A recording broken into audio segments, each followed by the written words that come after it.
feel relationships with managers and their super managers. I think that's one of the big pain areas. People don't know how to manage their relationships. जैसे कि इन्फोसिस के नारायण मूर्ति ने बोला था कि 70 our work week आपको करना चाहिए. Then there was L&T's S.S. Subramanian who said that you should work even on Sundays. अगर आपको अपनी फील्ड में अच्छा बनना है तो या तो आप एक्सीलेंस अचीव कर सकते हो या आप बैलेंस अचीव कर सकते हो. मेंटल हेल्थ भी होता है कॉर्पोरेट सेक्टर में and you have to take care of it. जैसे कि आपने बोला कि मेंटल हेल्थ ना बहुत ज्यादा कॉन्फिडेंस से लिंक्ड होती है, which is serotonin. और अगर आप एक disorganized manager हो ना, you create so much frustration for the people below you. Gen Z say that if you are doing a 9 to 5 job, that means that you are unsuccessful in life. 9 to 5 बिल्कुल भी अनुकूल नहीं होता. When we are talking about youngsters, so early in your career, so early in your corporate life, there are sometimes you don't have that option of saying no. बहुत आसान होता है हमें ना मैनेजर को एक लेबल देना. बहुत आसान होता है किसी को लेबल देना कि मेरा मैनेजर तो टॉक्सिक है. Be a mother to your boss.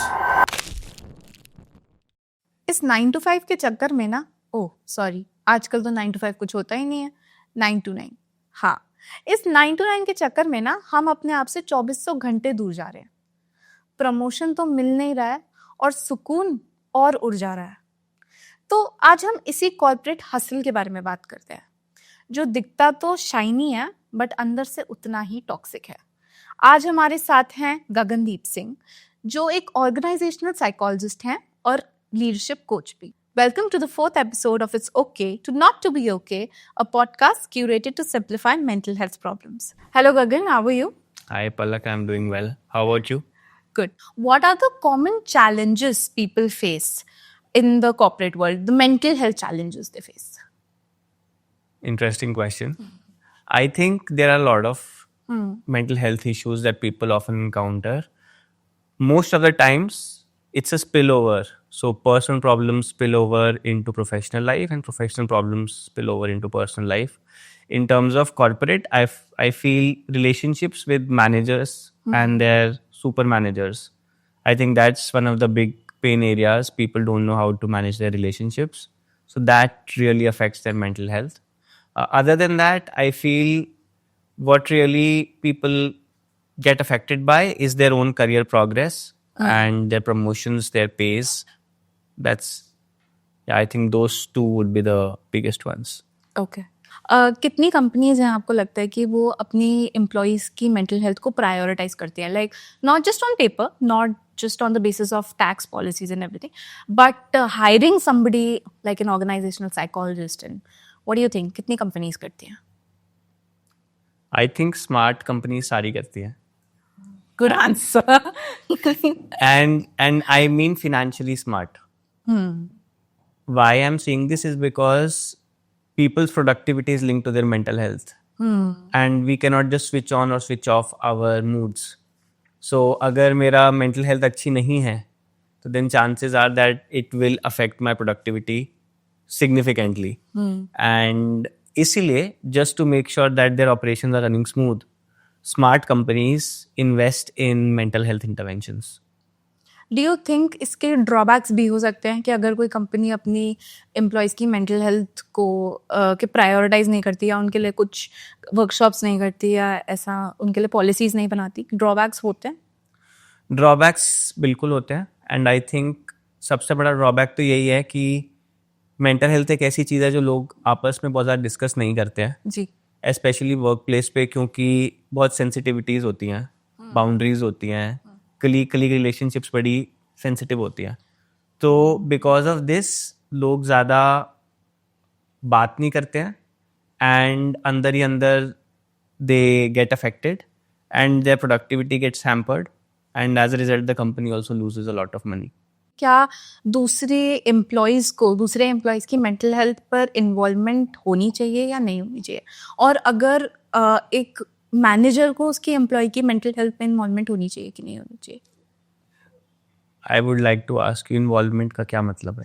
Involvement का ये मतलब है कि अगर मेरे को फॉर एग्जांपल मैं एक एम्प्लॉय हूँ और मुझे नहीं ठीक लग रहा, मुझे बहुत ज़्यादा ना प्रेशर फील हो रहा है और मैं किसी से बात नहीं कर पा रही, तो मैं अपने जाके एक फेलो एम्प्लॉय को बताऊँगी, ठीक है, कि मुझे ऐसा फील हो रहा है.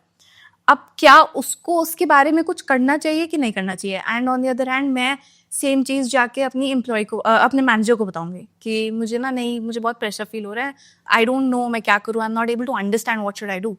तो क्या उस मैनेजर को, मतलब what should the manager do उस केस में? Okay, so I'm going to give you a very controversial answer here. Okay. I don't think managers को बहुत ज़्यादा इन्वॉल्व होना होता है मेंटल हेल्थ में. एंड आई ऑल्सो थिंक कि जो वाइज लोग होते हैं वो बहुत ज़्यादा इंफॉर्मेशन अपनी मेंटल हेल्थ के बारे में मैनेजर्स को नहीं देते हैं. Of course they can tell them कि there are some problems going on in my life and you know I want to focus on recovery, but ज़्यादा इंफॉर्मेशन नहीं देनी होती है for a couple of reasons. One is that, and here's a very interesting example for you. So I love this thing about Indian culture.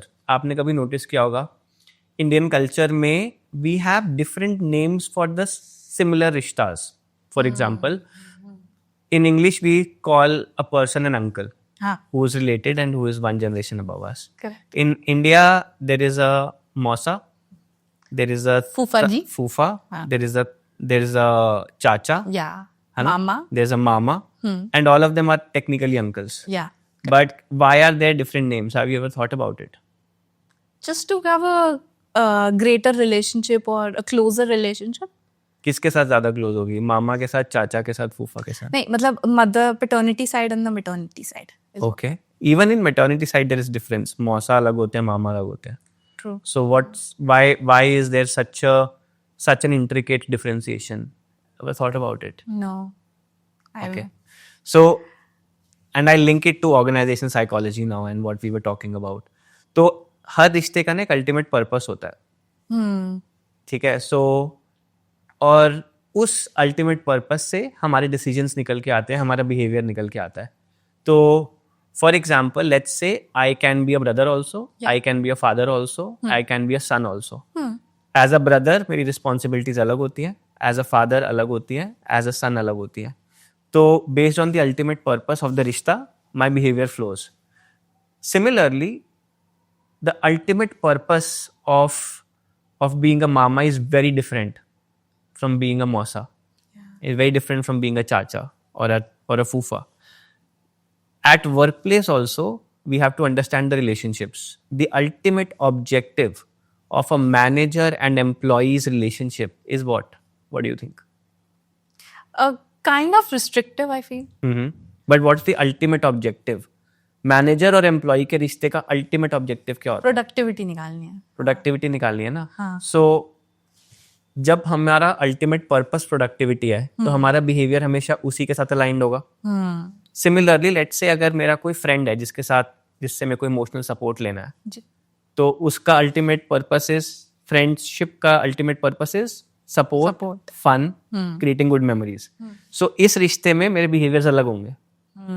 So because रिश्ता अलग है, हमारे behaviours अलग होते हैं. सो फ्रेंड्स के साथ शेयर करना अपनी mental health issues is still slightly better compared to a manager. That's first. Second, because managers are usually not experts in human behaviour, they are not experts in mental health. So then why should we take advice from someone who's not an expert? It's like... But I'm sorry to cut you down, but don't you think it depends on manager to manager, like that it depends on person to person? आप कह रहे हो कि हर manager ही मतलब positive नहीं होता या हर manager ही अच्छा नहीं होता. ऐसा जरूरी थोड़ी है कि फॉर एग्जाम्पल अगर मेरे को अपने मैनेजर को जाके पूछना है कि you know I am having this, वो मैनेजर पे डिपेंड करता है ना कि वो समझेगा या समझेगी या वो नहीं समझेगा. What do you think about it? I think you're right there. Yeah. कि हर मैनेजर की पर्सनालिटी अलग होती है. हाँ. As a manager, my job is to ensure the psychological safety of my team members. Yeah. ठीक है. तो अगर हम ह्यूमन बिहेवियर को 2 लेवल्स पे समझें, आपने मैस्कुलिन और फेमिनिन का कॉन्सेप्ट सुना होगा. किसी भी ह्यूमन बीइंग को अपना अल्टीमेट पीक पोटेंशियल रीच करने के लिए दोनों की ज़रूरत होती है, फेमिनिन एनर्जी की भी और मैस्कुलिन एनर्जी की भी. फेमिनिन एनर्जी जैसे हमारे घर पे पेरेंट्स होते हैं, एक पेरेंट फेमिनिन होता है, they are very loving, kind, nurturing, और एक पेरेंट थोड़ा मैस्कुलिन होता है, they are challenging, they push you, they stretch you, right. तो दोनों एनर्जीज का होना बहुत ज़रूरी होता है, राइट. कि एक आपको प्यार दे, एक आपको स्ट्रेच करे. ऑर्गेनाइजेशंस के अंदर मैनेजर का भी सेम काम होता है, to make sure you reach your peak potential, Yeah. which means they need to be caring and nurturing also. So that's psychological safety. Think of it as level 1. And level 2 is pushing you, challenging you, making sure you reach your peak potential, making sure you achieve organizational goals. तो कुछ managers are very good at being nurturing. कुछ managers are not very good at nurturing. So their objective is still there, that they have to provide psychological safety. But they are still not experts in human behavior or mental health. तो better है कि आप instead of just approaching your manager and seeking help around your mental health, talk to them, seek support, but do not discuss too much. Go to a psychologist, pay them money, keep your data confidential so that it's never misused. Okay. Yeah. And what about the other part, like discussing your mental health with the other employees? Should not. Should not. Should not. Okay. I don't recommend it. Okay. क्योंकि again अगर आपके friends हैं तो उनके साथ आप कर सकते हो, क्योंकि objective is being there for each other. Organisation में there are limited resources, there is always some level of competition happening, and as a result any kind of information can be misused consciously or subconsciously also. Also, there's a very interesting research. I'll probably have to give you the exact citation. I don't remember, but that research has shown that people who are perceived to not be fit mentally are not seen for future leadership roles. तो employees की एक perception हमेशा ये prefer करी जाती है कि वो strong हो, resilient हो. So the moment we become too vulnerable with a colleague, that image is subconsciously affected. Okay.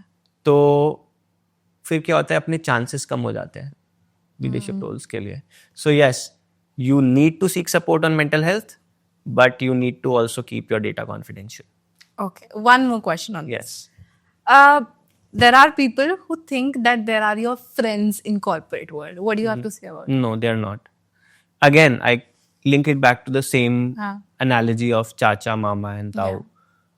Every रिश्ता is different, and हर रिश्ते के ultimate objective के basis पे आपका behavior वहीं से flow होता है. Friends का रिश्ता होता है happy memories create करना, एक दूसरे को support करना, no matter what. But office में भी तो कर ही सकते हैं. नहीं करना होता ना. अच्छा. Because office में highest objective is not friendship, it is organizational productivity. तो फॉर एग्जाम्पल लेट्स से आपका एक फ्रेंड है जो बहुत कैजुअल है इन लाइफ, वो आपका फ्रेंड है तो प्रोबेबली एक या दो बार आप उसको नहीं टोकोगे अगर वो कैजुअल है लाइफ में, तो बिकॉज आपका काम as a friend is not to nag too much. But वही सेम पर्सन अगर वो कैजुअल वर्क प्लेस पे है और वो आपका टीम मेंबर है या आपका जूनियर है, वहाँ पे आपको टोकना पड़ेगा क्योंकि ultimate purpose is getting affected. So हर रिश्ता अलग है और हर रिश्ते की बाउंड्रीज इसीलिए हमें अलग रखनी चाहिए. दैट इज वाई हमारे कल्चर में बोला जाता है कि आप हर चीज़ को अलग रखो, अपनी फैमिली को अलग रखो, अपने फ्रेंड्स को अलग रखो, अपने कलीग्स को अलग रखो. और जो लोग ये बाउंड्रीज क्लियरली डिमार्केट कर पाते हैं उनकी लाइफ में खिचड़ी कम पकती है. आई डोंट नो आपने कभी ऐसा किया है कि नहीं किया, बट कभी अपने कलीग को अपने फ्रेंड सर्कल में लेके जाना, आपको पता लग जाएगा 10 मिनट में कि it is a bad decision. Okay. Good. I will do that just for research purposes. Yeah. I will definitely do that. Okay. So last year हमने बहुत ज़्यादा डिबेट्स सुनी थी, जैसे कि इन्फोसिस के नारायण मूर्ति ने बोला था कि 70 आवर वर्क वीक जो है आपको करना चाहिए. Yeah. Then there was L&T's S.N. Subramaniam who said that you should work even on Sundays. Yeah. अब बहुत सारे सेलिब्रिटीज ने इसको बैक भी किया था ये बोल के कि it is not good for a work life balance and not good for your mental health. Like Deepika Padukone backed it up, and even Anand Mahindra, he backed it up. Also, PM Modi's top advisor Sanjeev Sanyal also said that it is a moral hazard. Now, what do you think? मतलब क्या ये toxic बनता जा रहा है हमारे लिए, या इज इट नेसेसरी कि हमको यही करना है? What do you think about that? Okay. Are we talking in terms of youngsters? Yes, we are. Okay. अच्छा. because then my answer will slightly vary based on the population. मतलब अभी because हमने मतलब 20 to 30 years आप बोल लीजिए, हम उस एज ग्रुप की बात कर रहे हैं, उनके लिए क्या ये ज़्यादा टॉक्सिक बनता जा रहा है कि नहीं सबको करना ही चाहिए 70 आवर वर्क वीक, संडेज को भी काम करो, और what do you think about that? I think fundamentally तो 70 घंटे काम करने की यूजुअली लोगों को ज़रूरत नहीं होती है. हाँ. नहीं होती है क्योंकि most people are not high performers. In fact there is a very interesting Price's law का अगर आपने नाम सुना है कभी तो. Price's law says that 50% of productivity in a company comes from square root of the number of employees. So for example, if your company has, let's say, 16 employees, Yeah. 50% of productivity is coming from square root of 16, which is 4 people. Yeah. The rest 12 are average. ठीक है, rest 50%. Similarly, अगर आपकी company 100 लोगों की है, so सिर्फ 10 लोगों की जो है 50% प्रोडक्टिविटी आती है. Like 50% of revenues and sales coming from 10 people, rest 90 मिलके उन 10 जितना काम करते हैं. तो जो 70 घंटे की बात है वो ये है कि first of all only very very high performing individuals are able to sustain that for a very long time. Most people are not. So it's not for everyone. That said, I think people can achieve very high levels of performance just by prioritizing well. I don't think कि बहुत सारे लोग अपने दिन को plan करते हैं, prioritise करते हैं. They usually don't have a direction in life, and because they don't have a direction for the day also, जो रैंडम काम आता है वो करना शुरू कर देते हैं. And by the time their 8 hours get finished, उन्होंने वो सिर्फ जो रैंडम मीटिंग्स, रैंडम एस्केलेशंस, रैंडम काम आए होते हैं सिर्फ वही फिनिश किया होता है. जो कोर काम होता है which they should have been doing, उस पर काम नहीं हो पाता, एंड इसलिए फिर उनको ओवर स्ट्रेच करना पड़ता है.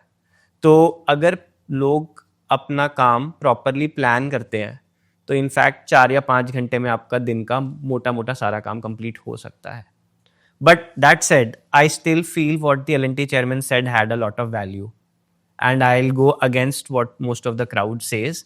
It's because अगर आपको अपनी फील्ड में अच्छा बनना है तो या तो आप एक्सीलेंस अचीव कर सकते हो या आप बैलेंस अचीव कर सकते हो. आप दोनों नहीं कर सकते.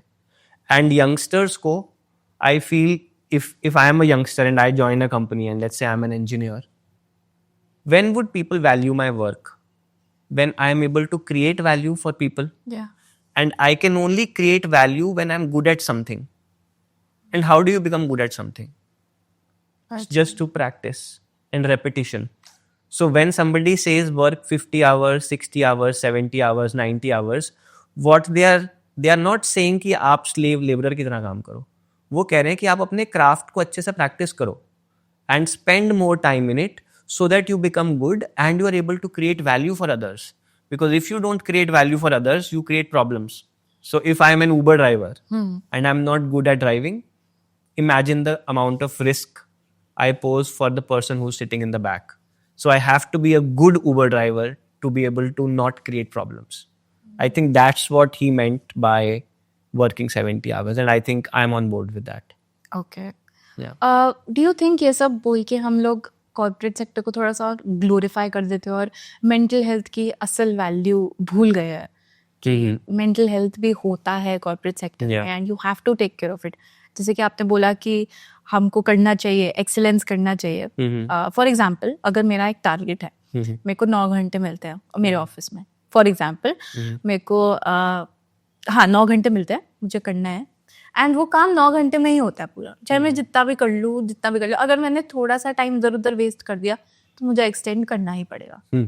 तो उस केस में मैं क्या करूँ? ओके, तो काफ़ी अच्छा क्वेश्चन है ये. हाँ. इनफैक्ट मेरे को लगता है 9 घंटे भी बहुत ज़्यादा होता है. आपको 9 घंटे भी काम करने की ज़रूरत नहीं है. Most people get their work done in 3 to 4 hours. अगर आप किसी भी एवरेज इंसान का अगर आप टाइम देखोगे, usually it's very spread out. In fact there is a very interesting research by Time Doctor which says that in a day an average employee has around 56 distractions. तो अगर आप 56 टाइम्स दिन में डिस्ट्रैक्ट हो रहे हो by, let's say, social media, by, let's say, emails, by someone walking up to you and talking to you, वो deep work तो हो नहीं पाता. And वो focused work, deep work जब नहीं हो पाता, तो then you end up spending more hours just to get the same amount of work done. तो जो काम आपका 4-5 घंटे में हो सकता था वो हम 9 घंटे लगा के काम करते हैं. So my message is आपको 9 घंटे भी करने की जरूरत नहीं है. जस्ट अपना दिन अच्छे से प्लान करो. सुबह उठते ही make sure you have your to do list ready. And अगर आप उस टू डू लिस्ट पे अच्छे से स्केड्यूलिंग कर लेते हो, आपका 4 से 5 घंटे में काम खत्म हो जाएगा. And rest of the time you can manage your mental health. And like you can take rest, you can connect with friends, you can connect with colleagues, do more important work, read books, exercise. I think all of those things can be managed pretty well. Because people don't like to plan, they end up overstretching and then they say I'm burnt out. That's probably most of the people, not all of them. Yeah. Yeah. That's a very good justification of what Yeah. I've just said. Yeah. Okay. Do you think, is it necessary and is it okay to expect 70-hour work week from each and every person who's there at the board? Nahi. Nahi na? I think the reason they said 70 hours is because they know that human beings are usually not very organized. Yeah. And they are factoring that into their statement. उनको पता है कि most लोग plan नहीं करेंगे. तो जब वो नहीं करेंगे तो उनको ओवरस्ट्रेच करना पड़ेगा. पर अगर वो प्लान करते हैं अच्छे से, they don't need to overstretch. Okay. Yeah. So last year, there was this news, I know you must have heard about it. Anna Sebastian, she was 26 years old. She died because of her mother quoted that she had a lot of work stress. She was from EY. Then sometime back also we heard an employee from McKinsey who also died because of the work stress. Yeah. Do you think कि ये वाला जो age group है, because each and every person, जितने भी आप cases सुनते हो आजकल, आए दिन आप सुन ही रहे होते हो कि वर्क स्ट्रेस हो रहा है, मुझे ना बर्नआउट हो रहा है, मुझे बहुत ज़्यादा, मैं अपनी मेंटल हेल्थ पे ध्यान नहीं दे पा रहा बिकॉज मेरे पास टाइम ही नहीं है. डू यू थिंक कि ये एज ग्रुप ज़्यादा वनरेबल है? क्योंकि ये एज ग्रुप सिर्फ 20 से 30 के में ही आता है. जितने भी आप केसेस देखोगे, you will find that one commonality which is there age bracket, 20 से 30 साल. Yeah. डू यू थिंक कि ये मतलब एज ग्रुप ज्यादा वनरेबल है कि इसके अंदर या तो 20 से 30 साल वाले लोग ज्यादा प्रेशर ले रहे हैं, या तो इनके सीनियर्स इनको ज्यादा प्रेशर दे रहे हैं कि वो हैंडल नहीं कर पा रहे हैं? What do you think? दोनों रीजंस हैं. दोनों reason. And you are right, this age group is very vulnerable. क्योंकि people are usually fresh out of college, they are early in their professional careers, and because they are very new to their professional careers, they have a point to prove. तो ये बात तो managers को भी पता होती है कि they want something, they want to prove themselves, they are building a name. So then oftentimes they push themselves too much. In fact, I know consulting companies very closely. I have a consulting company of my own. Usually the workload is pretty high. And youngsters जो होते हैं, they end up pushing themselves too much. Even when they are not physically doing well, which leads to, you know, these things. So I think when it comes to burnout के ना signs बहुत जल्दी आने लग जाते हैं. People don't pay heed to it. I think you need unconditional rest when you're burnt out. What do you suggest? How can an individual person, अगर जिसको बहुत ज़्यादा burnout हो रहा है, बहुत ज़्यादा work stress हो रहा है, वो अपने आप को कैसे manage कर सकता है? And दूसरा, on the basis of organization also, वो कैसे, मतलब अब मैं ये तो नहीं बोलूँगी कि उनको काम कम दे, because वो चलेगा ही नहीं. Correct. वो कैसे ये प्रोवाइड कर सकते हैं, वो कैसे ध्यान रख सकते हैं कि यार इतने एक्सट्रीम स्टेप्स नहीं ले लोग? वो कैसे कर सकते हैं companies? Okay, so we are talking about suicide, and I would not, because I'm not a clinical psychologist, so I'll try to stay away from that word. That said, there was a very interesting study called Religious Order Study. Yeah. It was done 1980 से शुरू हुई थी, I think. Yeah. And it was done on more than 1,000 people. And what these scientists do, scientists are very, very smart when it comes to designing interventions. So they studied more than 1,000 nuns and priests in churches. And they wanted to understand the effect of Alzheimer's on the brain. And what they did was that over a few decades, they asked permission from those 1,000 people that we will be studying your brain health, your mental health, and after you die, we will pull out your brain and we will study the physical structure of the brain to understand mental health and the effect of Alzheimer's. Funnily, some of the people that they studied were having very severe symptoms of were having very severe Alzheimer's. So उनका जो brain structure था, it was literally shrinking. Their cells were dying, but outside they had no mental health symptoms. They were absolutely functional, and when they died and they opened up their brains, that's when then they realized they had very severe Alzheimer's, but still their mental health was very good. Why? It's because of these 4 or 5 things that they figured out. First was that all of these people who had very good mental health had some purpose in life. तो human brain जो होता है ना, वो positive emotions तब create करता है जब हमारे पास कुछ गोल होता है या कुछ एम्बिशन होता है. There is something that we look forward to. तो जिन लोगों के पास पर्पस होता है या डायरेक्शन होती है या कोई भी गोल होता है, इवन प्लेजर सीक करने का goal is also a goal, right? तो जब आप कुछ करना चाहते हो, कुछ पाना चाहते हो, it creates a lot of positive emotion in our brain, which positively affects our mental health. So the first thing they found that was common in people with good mental health was having a goal. For example, let's say you are passionate about this podcast. Yeah. So I am sure whenever you think about the podcast, आपको बहुत अच्छा लगता होगा. Yeah. Right? It would create a lot of positive emotion in you. Yeah, dopamine also and serotonin also, because you're doing a lot of work. So first thing is you need to have goals and you need to work towards them. When you take action, you feel confident. Mental health ना बहुत ज़्यादा confidence से linked होती है, which is serotonin, that neurotransmitter. तो और serotonin आपका तब आता है या confidence आपका तब आता है जब आप चीज़ें करते हो instead of thinking about them. So first you need to have goals. Second, you need to also pursue those goals and take positive action towards it. So that's the second thing that they found with these people. Third, what they found in those nuns and priests was that they all had a very stable routine.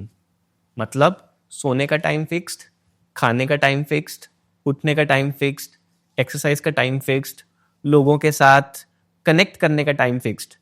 तो जब आपका routine stable होता है ना relatively, तो आपके brain को uncertainty कम आती है.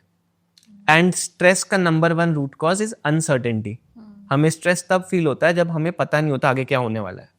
So when you create a relatively stable routine for yourself, the amount of uncertainty, of course, it doesn't vanish, but it reduces significantly. So as a result, आपके negative emotions जो होते हैं, stress जो होता है, वो कम होता है. Unnecessary stress कम होता है. So routine is number 3 that they found. Fourth, the most important, which is for human beings, is social connection. Human beings are biologically herd animals. हम सोशल क्रीचर्स हैं, हम झुंड के जानवर हैं. झुंड के जानवर अकेले सर्वाइव नहीं कर सकते. इनफैक्ट जब वो अकेले होते हैं, बहुत स्ट्रॉन्ग स्ट्रेस रिस्पॉन्स आता है and all of a sudden they feel out of place. But जब हम अपने लव्ड वंस के साथ होते हैं, फैमिली के साथ होते हैं, फ्रेंड्स के साथ होते हैं, तो हमारी मेंटल हेल्थ ठीक होती है. तो झुंड के जानवरों के लिए social connection is one of the most important things. So all of these nuns and priests, they had social connection. They used to go out in the church, talk with each other, sing hymns together, have a good time, eat together. So वो social connection बहुत strong था. And lastly, also there was one more thing that really improved their mental health. So there was exercise. Yes. So I don't know if you know, but nervous system जो animals में बना है, वो evolve ही इसलिए हुआ है क्योंकि animals mobile creatures होते हैं.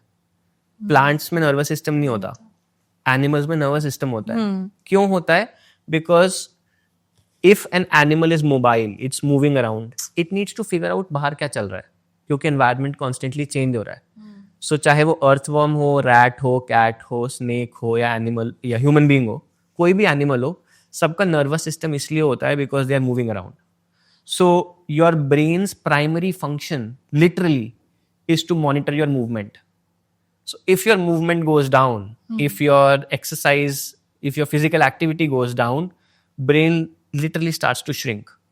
So CDC के according, which is the Center for Disease Control in the US, according to them, 220 minutes of exercise every week, moderate level, is mandatory for good mental health.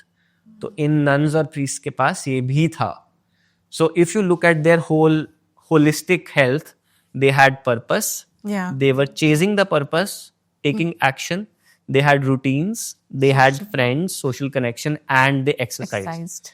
अगर किसी भी इंसान को अपनी mental health ठीक रखनी है तो उनको ये वेरिएबल्स का ध्यान रखना चाहिए. If they are able to manage some of these, then chances are their mental health will be good. Now does this answer your question दो, कंपनीज वाला? Yeah, no. नो हाँ. So that's why I asked you. Companies में काम मिलना usually बंद नहीं होता है, स्पेशली हमारे डेवलपिंग कंट्रीज में जहाँ पे a lot of work gets outsourced. So वहाँ पे हम कुछ चीज़ें तो एटलीस्ट इंश्योर कर सकते हैं. At work place we can ensure that at least we have someone to go and talk to.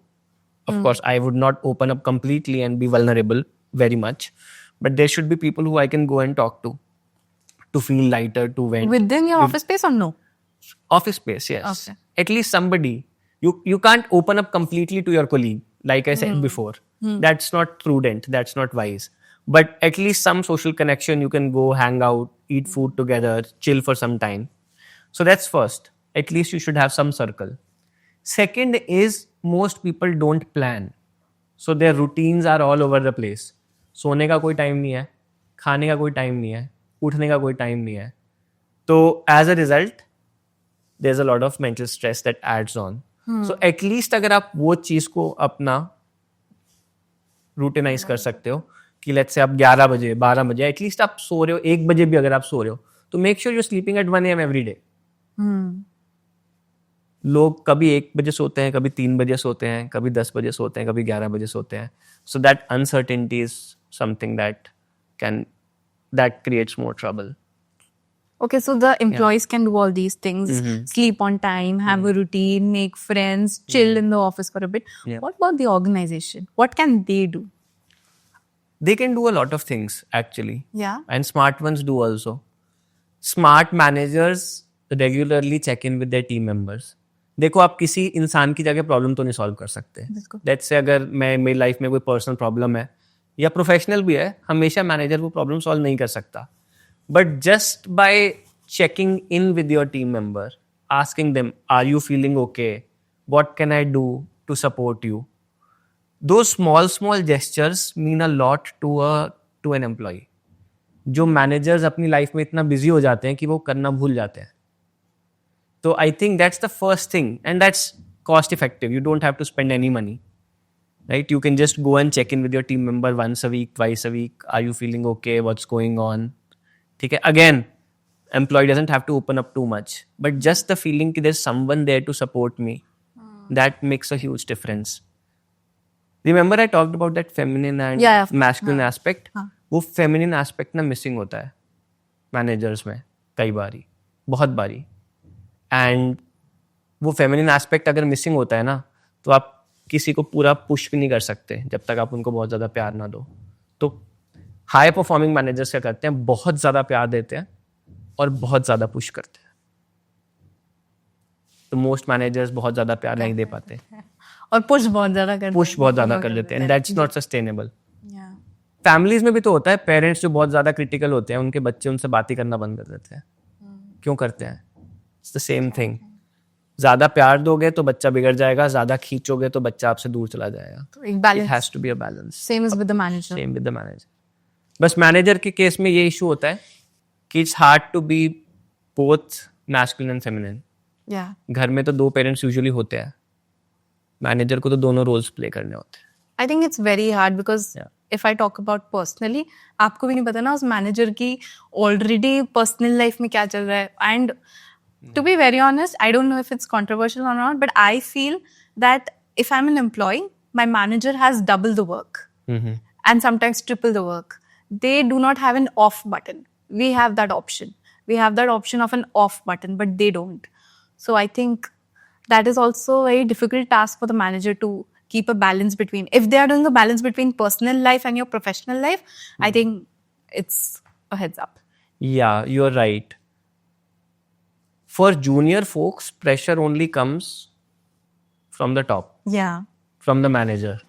But for anybody who's at mid level, let's say they are a junior manager or a senior manager, Yeah. उनको ऊपर से भी pressure आता है, और उनका खुद का भी प्रेशर. उनका खुद का भी, और उनको नीचे से भी काम करवाना है. हाँ. तो बिकॉज वो they have to manage more relationships, it's slightly harder for them. But that said, I don't think it's impossible.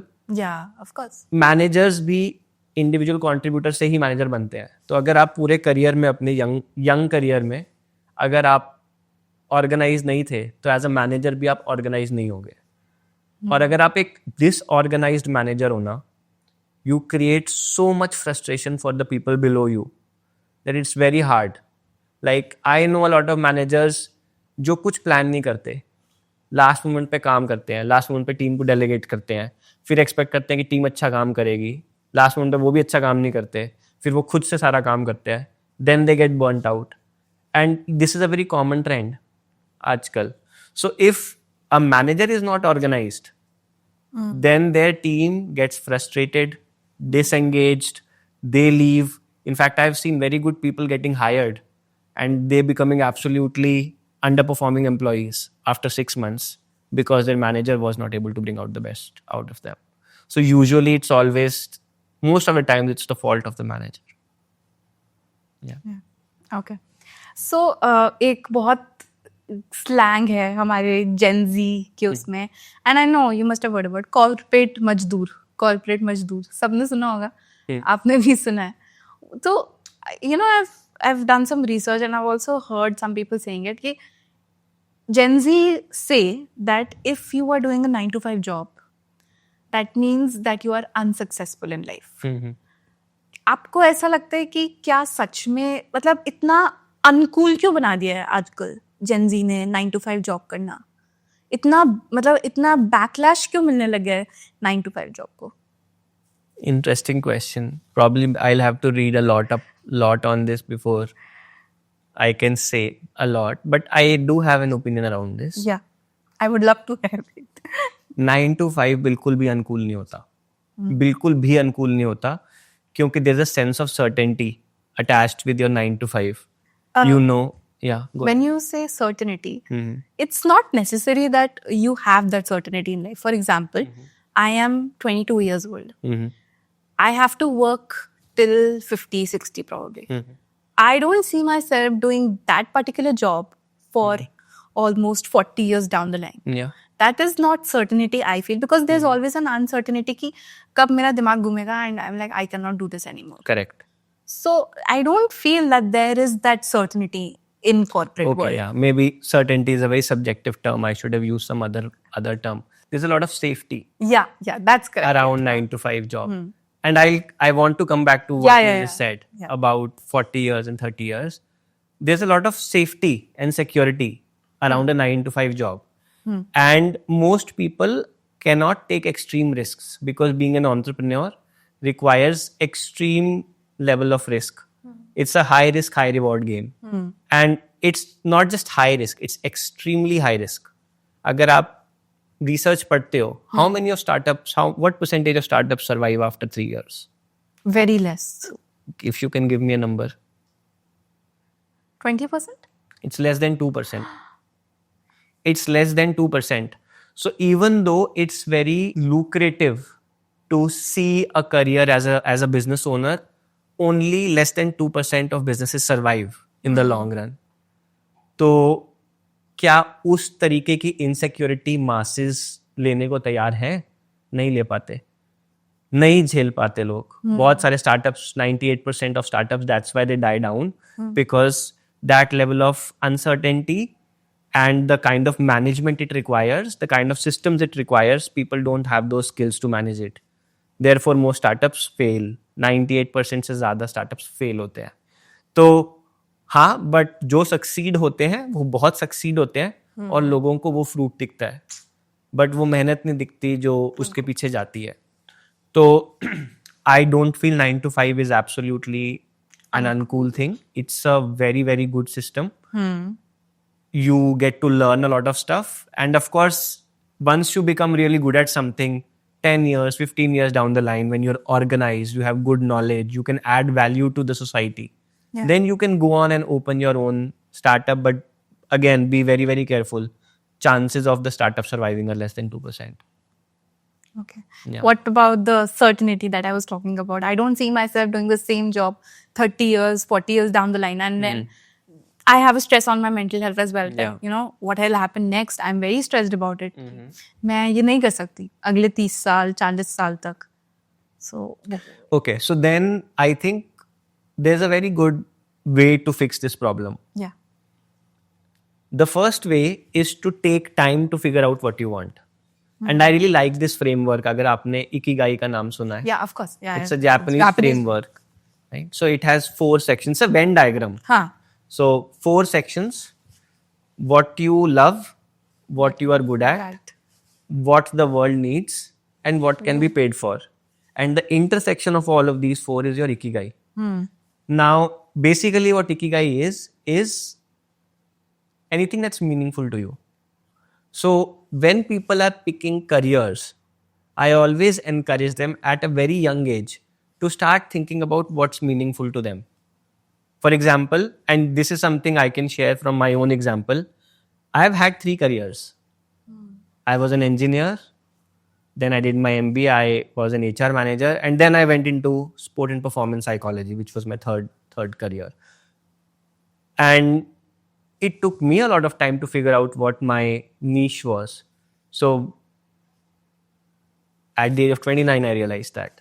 But what I recommend to youngsters is that you don't have to take decisions so late in life. Yeah. If you start thinking about what truly means important to you, what's that one kind of job जो आप 25-30 साल बाद भी you will feel fulfilled. Try to figure that out. For example, for me, I loved playing sports. I loved helping people. And on the field, I was pretty resilient mentally. And I wanted to study psychology.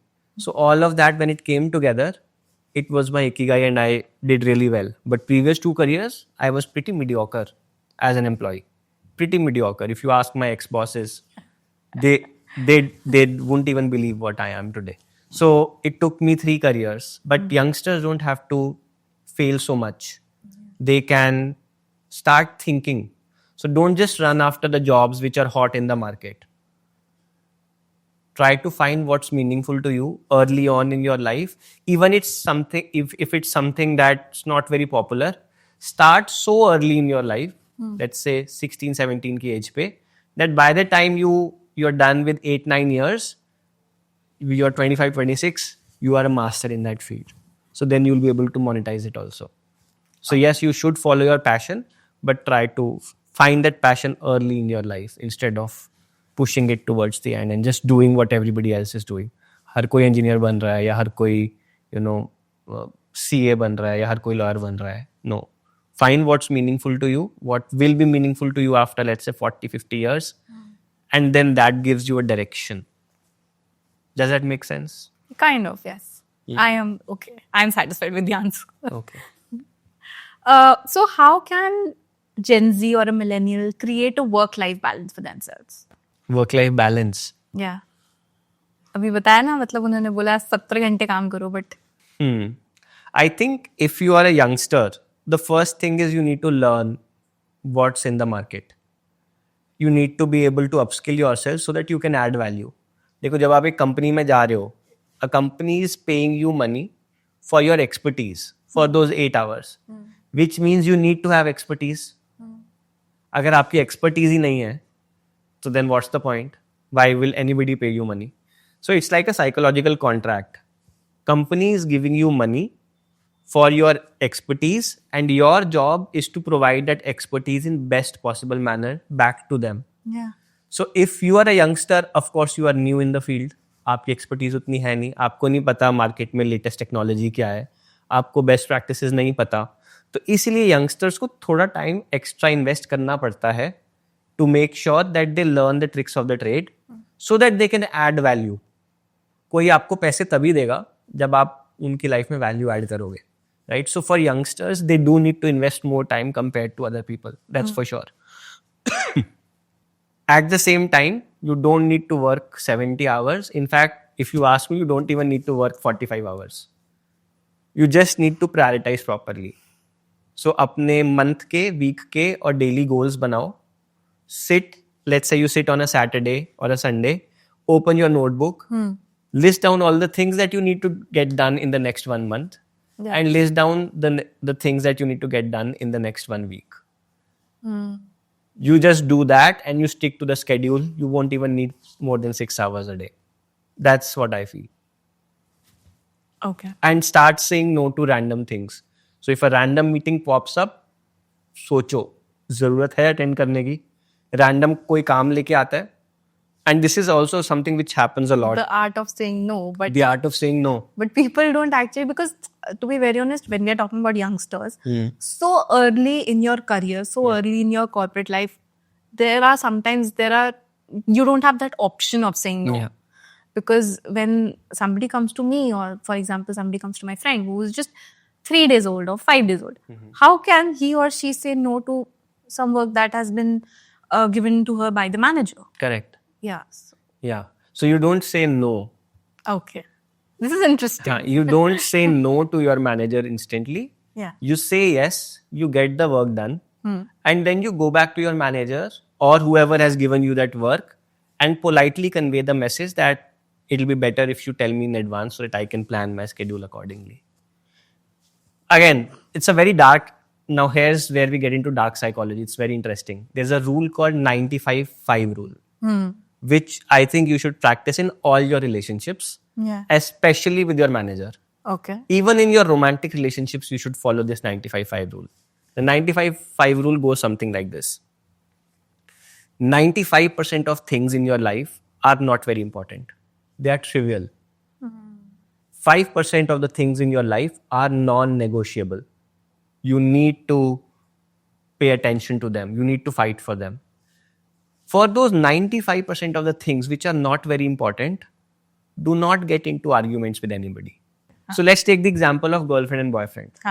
95% of the things are where to go for food, where to hang out, which movie to watch, what to order, what not to order. Not trivial things, not very important. Never ever argue about those 95% of things. I'm sorry, I want to cut you down. Yeah, please. What if something that is not important, in life, but it's important to me, or to like my manager, or to my to some of my friends? What do you have to say about that? That it's not important in life, but it's important to me. So is Okay. that important or is that not No. important? So 95% of the things in your life will not be important to you. Okay, got it. Yeah. ठीक है? And 5% will be important to you. हाँ. ठीक है? अब वो आप अपनी list खुद से डिसाइड कर सकते हो कि ठीक है. 5% में क्या आएगा. मैं अपना एग्जांपल देता हूँ. For example, let's take my case. ठीक है? Let's say my wife and I, we have to decide which movie to watch, which food to eat, where to go and eat, what to order. Don't argue about all of that. Those are trivial things. Say yes to 95% of things.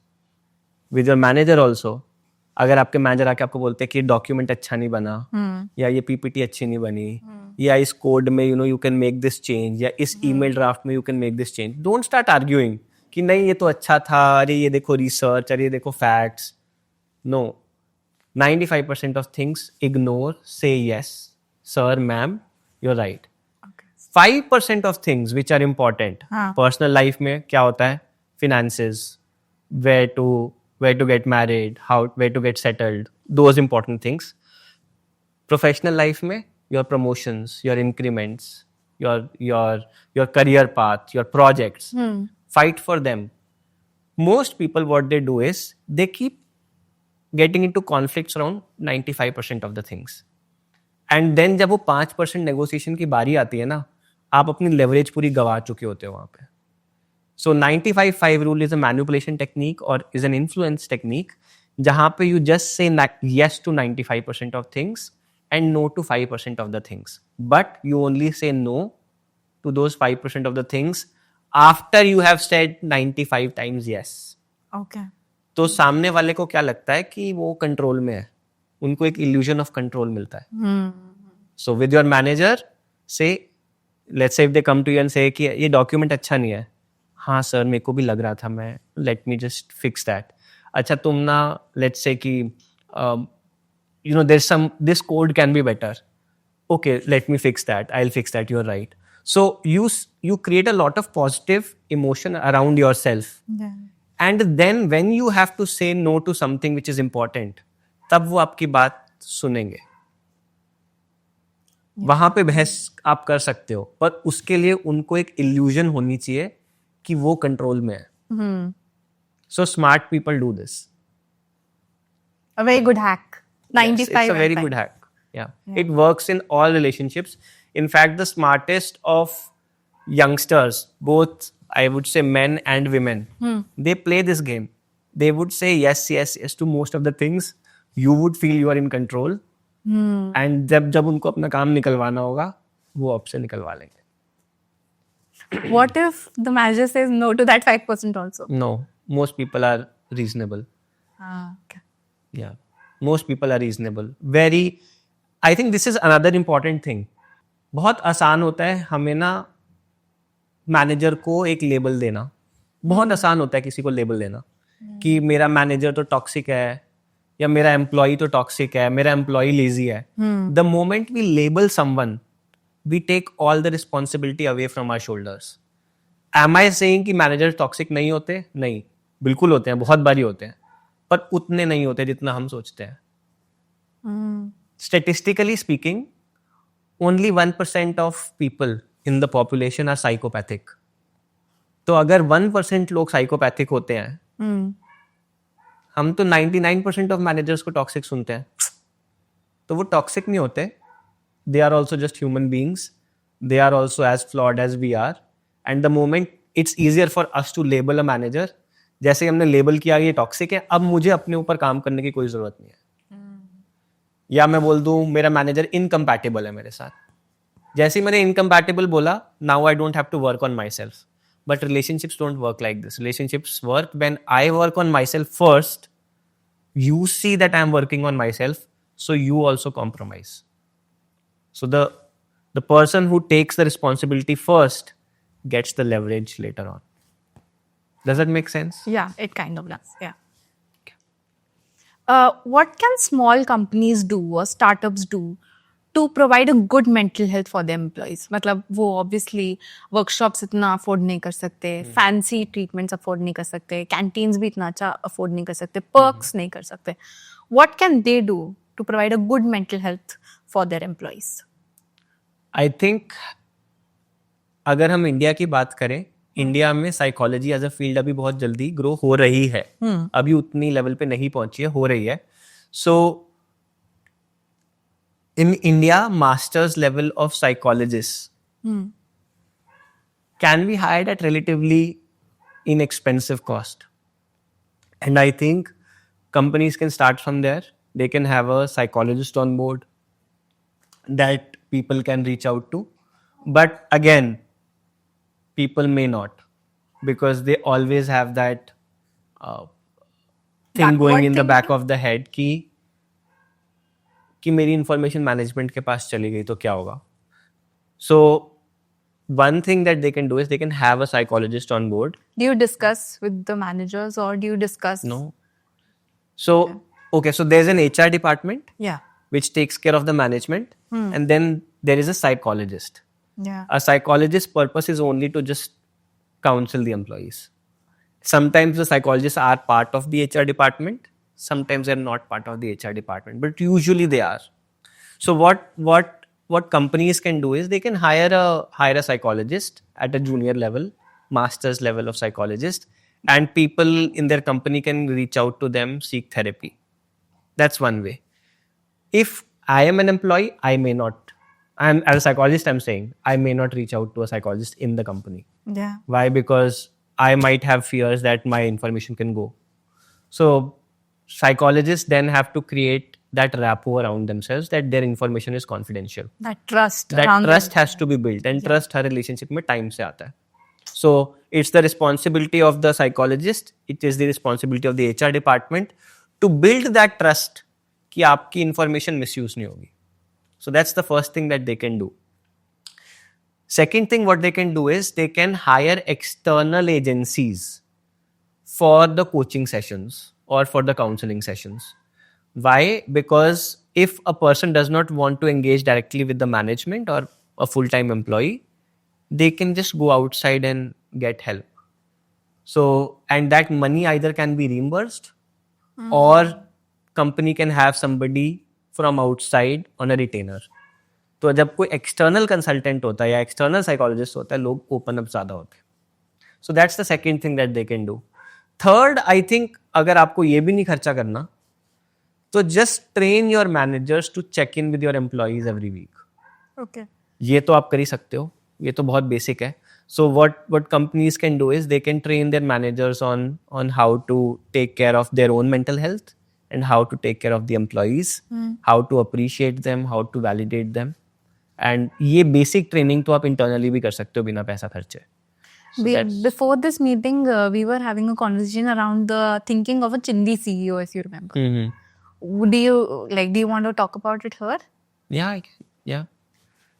What I mean is, जैसे हम लोग बात कर रहे थे तो आपने बोला ना कि एक सीईओ का थिंकिंग ये होता है कि इतना जो पैसा मैं इधर लगाऊंगा, ऑर्गेनाइजेशन में लगाऊंगा, एक साइकोलॉजिस्ट खरीदूंगा, उतना रीइंबर्स करूंगा, इससे बढ़िया अपने 5,000 मेरे को मिलते हैं वो मैं जाके अपने बिजनेस में लगा लूँ, उससे मुझे ज्यादा रिटर्न भी मिलेगा और उससे ज्यादा मुझे फायदा भी होगा. तो अगर वो ये भी नहीं करना चाहते तो ऐसी थिंकिंग के लिए हम क्या कर सकते हैं? मैं भी सीईओ हूँ. हाँ. And I think कि most of the CEOs when they are building their companies, they see a lot of struggle. They know the value of money. So चिंदी एक बहुत ही interesting word है. क्यों I wouldn't say चिंदी, but I would say कि it's very important for people to be mindful of the ROI of whatever they are investing the money in. तो अगर वो कोई trainer बाहर से लेके आ रहे हैं, हाँ. the trainer has to justify the cost. Similarly, अगर कोई साइकोलॉजिस्ट कोई ऑनबोर्ड कर रहे हैं permanently, that psychologist also has to justify the cost. As long as people can justify their existence, there is nothing wrong in spending the money. Most people are not able to justify that. That's why CEOs don't take that decision. So I would always encourage CEOs to invest money because this thing gives returns in the long run. अगर आपके employees mental health issues से deal नहीं कर पाएंगे और उनके पास expert opinion नहीं है, तो एनीवे आपकी प्रोडक्टिविटी हिट होने वाली है. Right. This very very good example is when we are struggling in life, who do we go to advice for? The person you're nearest to. Like I would go to my parents or I would go to one of my friends. Yeah. Yeah. So let's say if you have any relationship issues, who would you go to? Let's say parents, friends. Yeah, parents. Parents. If you are having some financial issues, who would you go to? My father. Father. If you are having some health issues, who would you go to? Parents. Parents, right? तो सब mostly लोग यही करते हैं, friends या parents के पास जाते हैं. One of the very good things that one of my mentors taught me long back was that always go to an expert for advice. Okay. So if you have any health issue, go to a doctor. If you have any financial issues, go to somebody who's made a lot of money. If you have relationship issues, go to a person who's an expert in relationships. अगर आपको mental health issues है, go to an expert. अगर आप non expert के पास जाते हो तो chances हैं, एक तो आपकी प्रॉब्लम को बेस्ट सॉल्यूशन नहीं मिलेगा. Okay. दूसरा, आपको टाइम ज़्यादा लगेगा वो प्रॉब्लम सॉल्व करने में. कई बार वो प्रॉब्लम एग्रावेट भी हो सकती है. राइट. अगर आप लेट्स से आपको हार्ट की बीमारी है और आप हार्ट के डॉक्टर के पास नहीं जाके किसी और के पास चले जाते हो, तो of course it can aggravate things. Right. That's why you have a specialist. So हमेशा कोशिश करो कि आप स्पेशलिस्ट के पास जाओ. मेंटल हेल्थ इश्यूज के लिए साइकोलॉजिस्ट के पास जाओ और वो आपका डेटा भी कॉन्फिडेंशियल रखेंगे, लीक भी नहीं होगा और वो आपको बेस्ट एडवाइस भी देंगे क्योंकि उनका रोज का काम यही है. So I think that's the piece which most people don't get. They just go to their loved ones for advice and in the end they end up giving them also the stress that they have. Yeah. Which is not a best practice, I feel. I want to add something here. Like if I'm having some issues, for example, if I'm having mental health issues, when when the COVID time came, obviously, I think each one of us was very sad and very depressed, and we were not happy what was going around us. Yeah. So when I was feeling some of the things, I talked to my parents about it. I cannot go because we don't have that much of thinking कि हमको पहले जाके ही psychiatrist के पास जाना है. I don't think India में मैं अपनी तरफ से तो कह सकती हूँ कि मेरे को पहले वो थॉट ही नहीं आएगा कि यार चलो साइकोलॉजिस्ट के पास. शायद वो मेरा दूसरा या तीसरा थॉट हो सकता है, लेकिन पहला थॉट मेरा होगा ही नहीं कि मुझे साइकोलॉजिस्ट के पास जाना है. Yeah. मेरा हमेशा पहला थॉट होगा कि मुझे या तो मेरे मम्मा पापा से बात करना है या तो मुझे मेरे किसी दोस्त से बात करना है कि Correct. वो मुझे जाके सिंपल एडवाइस दे पाए. तो या तो फिर मतलब मैं इस केस में क्या कर सकती हूँ, मैं अपने मॉम डैड से ही बात कर सकती हूँ ना. आप ऐसे बोल रहे हो कि हम साइकोलॉजिस्ट के पास जाए, बट वो इतना ओपन ही नहीं है इंडिया में कि हमारे माइंड में पहला थिंकिंग ही वही आए कि चलो साइकोलॉजिस्ट के पास चलते हैं. उस केस में तो हम अपने पेरेंट्स के पास जाएंगे ना. तो उस केस में क्या करें? हाँ, तो आप जा सकते हो पेरेंट्स के पास. अब पेरेंट्स तो इमोशनली अटैच्ड होते हैं ना, so you may and up giving them a lot of stress Yeah. to a problem that they don't have a solution to because they are not experts, and you taking longer to fix the problem. If you are okay with the trade-off, then you can go to the parents. If you are okay with your parents feeling stressed because of you unnecessarily, that's okay. If you are okay with your parents not giving you the best advice because they are not the experts, then it's fine. If you are okay with you taking longer to solve that problem, then it's fine. It's absolutely okay. There's nothing wrong. Wow. बहुत ही अच्छा exchange था ये. But I also feel कि अभी आजकल India में इतना open नहीं हुआ है. जैसे आपने बहुत इजीली बोल दिया कि साइकोलॉजिस्ट के पास चले जाओ. डॉक्टर के पास भी पहला थॉट आता ही नहीं है कि डॉक्टर के पास जाओ. आप किसी को फोन करके बताते हो यार मुझे ना ये प्रॉब्लम हो रहा है, मुझे समझ नहीं आ रहा, तो फिर आप बाद में जाते हो doctor. Okay. So let me clear something here. हाँ. The reason emotions exist in our body is that they are telling us something. So when we are feeling stressed, our stress is telling us that there is something wrong in our life. We need to fix it. ठीक है? तो emotion का purpose होता है आपका ध्यान उस problem की तरफ आकर्षित करना. ठीक है? For you to pay attention to that problem. That's the ultimate objective of an emotion. When you pay attention to it, the emotion goes down. That's why हमें बात करके अच्छा लगता है. अगर मेरे को कोई प्रॉब्लम है, मैं उस प्रॉब्लम के बारे में बात करूंगा तो मैं लाइट फील होता है. You have, I'm sure you must be having some friends in your or some family members जिनकी हमेशा से एक ही प्रॉब्लम रही है. वो आते हैं, वेंट करते हैं और चले जाते हैं, प्रॉब्लम फिक्स नहीं करते. They feel lighter in front of you, they go back, it's the same problem. वापस से वो प्रॉब्लम आती है, फिर वापस से आपके पास आते हैं, वापस से वेंट करते हैं, सेम वेंट करते हैं, फिर लाइट फील करते हैं, बेटर फील करते हैं, फिर चले जाते हैं. It's the same thing, right? So what they are essentially doing is they are using a processing technique. They are just venting. So if you just want to vent and feel lighter, then you can use all of the things that you are saying. You can talk to friends, you can talk to a family member, whoever. If you just want to vent. If you want expert advice, then I am not saying you only go to a psychologist. Again, I am not saying psychologists are the only wise people on the planet. I am saying you can go to anybody wise. Okay. Yeah, that makes sense now. Who has knowledge of that field. Agar, let's say, if one of your parents is very successful in corporate, for example, Yeah. you can definitely go to them for seeking corporate advice. Why not? I see so many people doing that. Yeah, I do that. Yeah. If one of your friends is a multimillionaire startup founder, they've made a lot of money, you can go to them and seek advice around money. The idea is you should go to an expert. That's what I'm saying. And that expert can be your parent, can be sometimes your friend, but it's hard to find a wise young person, right? Who's seen the world. It can be your boss also. It can be your HR also. It can be your psychologist also.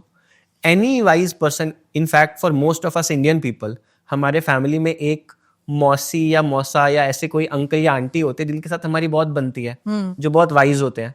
हम उनके पास जाते हैं advice के लिए ना. उनके पास आप जा सकते हो जो वाइज है, उनके पास नहीं जा सकते जो एक्सपर्ट नहीं है. Does that make sense? Yeah, makes sense. Yeah, now I got your point. Yeah. Now I'm satisfied. Okay. I think I also need to improve my vocabulary. Yeah. So now we were talking about stress and everything. I want to ask you कि एक Gen Z को अपने या फिर millennial को बहुत ज़्यादा work stress होता है, तो वो अपना स्ट्रेस कैसे मैनेज कर सकते हैं? आपके पास कोई टेक्निक्स हैं या कोई एडवाइस है? स्ट्रेस ना अनसर्टेनिटी से आता है. ठीक है. जब हमारी लाइफ में कोई चीज है जो हमारे लिए इंपॉर्टेंट है और उसके अराउंड अनसर्टेनिटी है, तब स्ट्रेस होता है. That's the definition of stress, fundamental definition of stress that was given by Palmer in 1984 कि when there is uncertainty and your uncertainty is linked to something which is important to you, that's when stress happens. ठीक है. तो अगर uncertainty से आ रहा है और importance से आ रहा है, तो दो ही तरीके हैं स्ट्रेस खत्म करने के. या तो अनसर्टेनिटी खत्म कर दो या फिर आप इम्पोर्टेंस ही खत्म कर दो उस चीज की. इम्पोर्टेंस खत्म करना ऑलमोस्ट इम्पॉसिबल होता है. If something is important to you, it cannot all of a sudden become unimportant. You can't detach. So the only thing that you can do is reduce uncertainty. Now you tell me, after having talked for so long, Yeah. what are some ways in which any person, be it a millennial or a Gen Z or anybody else, reduce uncertainty in workplace? Of course, now that we've talked about and you've told me, I think to be excellent in the work that you do, have a work-life balance, a better work-life balance. Make some friends in the workplace, but do not open up to them as much as you want to. Keep a distance with them. Do not open up to your boss as much as you want to. Keep a distance with them. Have a good relationship with your manager. 95-5 rule, of course. It's 95% of the times you say yes to your manager, but 5 times you have to say no, and you ask for things, your manager. And yeah, I think Pretty much you covered everything. Yeah. There's one more thing I would say. Uncertainty reduce करने के लिए expectation समझ लो. ठीक है. And this is a very interesting concept. I always tell to my clients, be a mother to your boss. It's a very interesting concept. What do I mean by be a mother to your boss? In our Indian culture, most kids get along very well with their mothers. Usually. yeah, Usually. Majority. What is it about mothers that makes us so dependent on them? that calmness that we have. Okay, calmness. Yeah. Let's go The pointer by support, pointer. Support. the love, The love. and the dependency that I have, that you have on your parents. Yeah. The capability to talk about everything and anything. I know that most of the people don't have that, but I'm talking about the majority Yeah, here. of course. Yeah. And yeah, pretty much it. Okay. Perfect, right? Yeah. So when a person is very supportive, Yeah. they are very kind, they are very caring, they check in with you, Yeah. you can talk to them about anything, then you give everything to them, Yeah, of course. right? Now, if you want everything from your manager, you have to do the same. Be supportive, 95-5 rule. Yeah. Be kind to them, appreciate them. ठीक है. जैसे हमारी mothers हमको appreciate करती है ना, no matter how flawed we are, they see the goodness in us, right? Same way we also have to be nice to our managers. We have to agree with them. And one thing I think which you missed out, which most people miss out, is mothers are very good at checking in with you every day. Yeah. क्या चल रहा है, सब ठीक है, office में क्या रहा, हेल्थ कैसी है, खाना खाया कि नहीं खाया. When they know what's going on in your life, they are able to align their support accordingly. तो उनको पता होता है कि आपकी एक्सपेक्टेशन है क्या लाइफ से. सिमिलरली आपको भी एज एन एम्प्लॉई अपने मैनेजर के पास चेक इन करने जाना होता है. Literally every day you should go and talk to your manager, ask them, sir what's important for you right now, what can I work on, ma'am what is your priority for the next 3 months, 6 months, what is that project that you want me to work on. When they share their expectation and you support them, that's when they will give everything to you. That's when they will open up to influence the way you open up yourself to being influenced by your mom. Yeah. Right? Does that make sense? Yeah, makes sense. So this is something that most employees don't do. हम अपनी promotion के बारे में सोचते हैं. कभी भी किसी एम्प्लॉय ने सोचा है, मेरे मैनेजर की प्रमोशन किस कारण अटकी हुई है? What can I do to get them promoted? जब आप उनकी प्रमोशन के बारे में सोचोगे ना, वो अपने आप आपकी प्रमोशन के बारे में सोचें. जब आप अपने बॉस के प्रमोशन के लिए जुट जाओगे ना, पूरी मेहनत से, अनकंडीशनल प्यार के साथ, जैसे आपकी मदर्स करती हैं, वो भी आपका प्रमोशन करवा देंगे. जैसे कि हम अभी अप्रिसिएशन की बात कर रहे थे, आपने बोला कि मदर्स जो है अप्रिशिएट करती, एंड वैसे ही हमको भी अपने बॉसेस को अप्रिशिएट करना चाहिए. But don't you think that should be the other way round as well, मतलब वाइस वर्सा? बट वो होता नहीं है. नहीं होता. हाँ, व्हाई डू यू थिंक कि वो क्या अनसर्टेनिटी की वजह से होता है? नहीं. There is something called a negativity bias in human beings. It's an evolutionary adaptation. Now, pretty much everything you observe in your behavior, you can see its roots in evolution.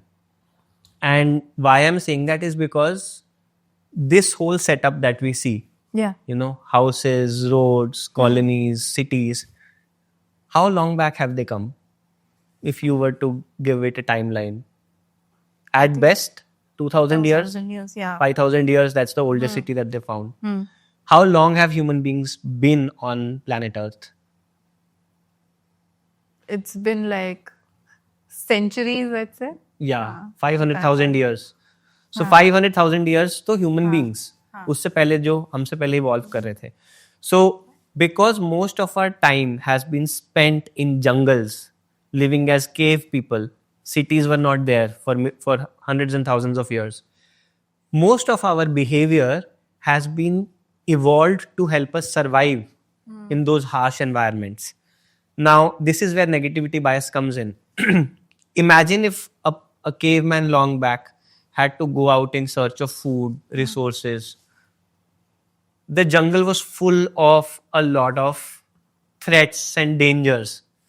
What the brain understood was that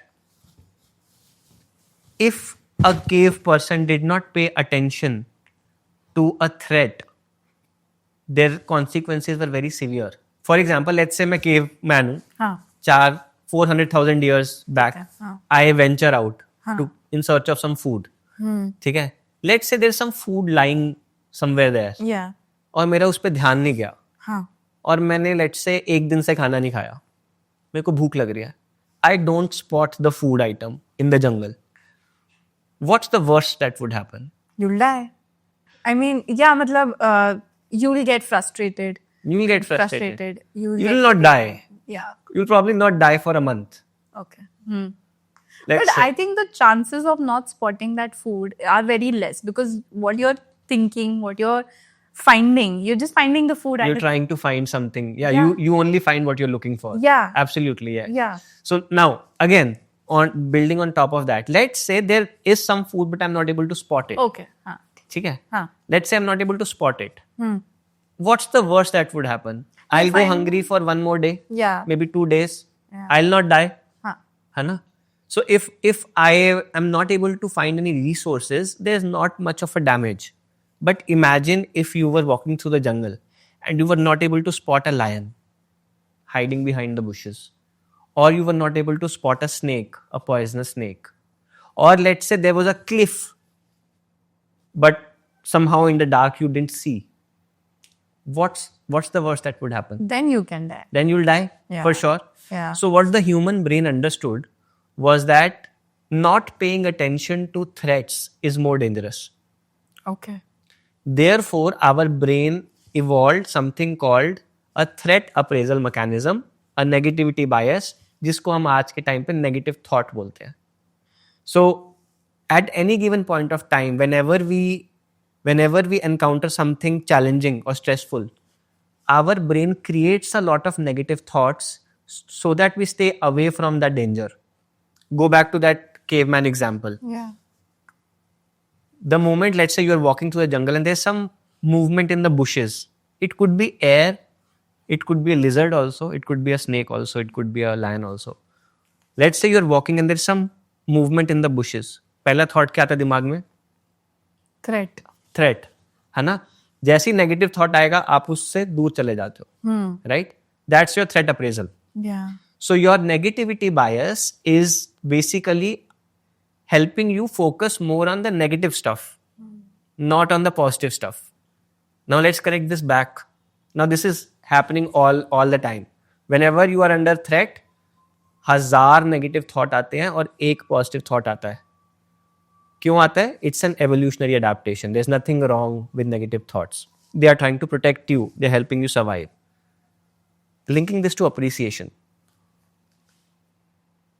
If our brain is biologically built to focus on negative, what do you think a manager sees in their employee? Positives or negatives? Negatives. What do you think an employee sees in the manager? Positive or the negative? Negatives. What do you think human beings see in other human beings? Goodness or Pretty bad. bad stuff? Yeah. That's why we are judging people all the time. So that's negativity bias. It's a very evolutionary mechanism. Now, am I saying we should not appreciate people? Of course we should. It's just that we have to be conscious of the things that we should be grateful for. हमारी life में 10 चीजें अच्छी चल रही हैं, पर breakup हुआ तो फोकस कहाँ जाता है? ब्रेकअप पे. पैसे अच्छे हैं लाइफ में, करियर अच्छा है, फैमिली ठीक है, जो चीज नहीं है ना उस पे फोकस जाता है. That's our evolutionary adaptation. So we need to now consciously fight our biology to look at goodness in life. Yeah. That's why it's harder. And that's why most managers are not able to appreciate their employees, because most of the time they're just seeing faults.